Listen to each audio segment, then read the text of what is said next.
Sunod ay ang player na hindi lang maituturing bilang isa sa pinakamahuhusay na point guard, kundi one of the best high school basketball players sa Japan. Siya ay si Kazunari Fukatsu, ang team captain ng itinuturing na strongest high school basketball team sa Japan na Asano.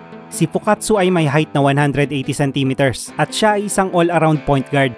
Pagdating sa depensa, halos walang makikitang magandang opening para makalusot ang kanyang binabantayan, tulad ng makaharap niya ang point guard ng kainan na si Maki na labis na nahirapan dahil sa mahigpit na pagbabantay sa kanya ni Fukatsu. Ang resulta, tinambakan ng Sano ang kainan ng 30 points.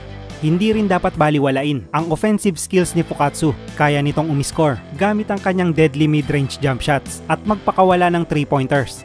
Subalit ang main asset ni Fukatsu bilang isang point guard ay ang kanyang incredible court vision. Dahil dito ay nakakapagdesisyon ng mas mabuti si Fukatsu para sa kanilang mga plays. Idagdag pa ang kanyang good passing skills para makapagsagawa ng assist sa kanyang open teammates. At dahil nga isa ding matinik na scorer si Fukatsu, madalas ay kumakagat sa kanyang fakes ang kanyang bantay na nagre-resulta naman sa magagandang assist.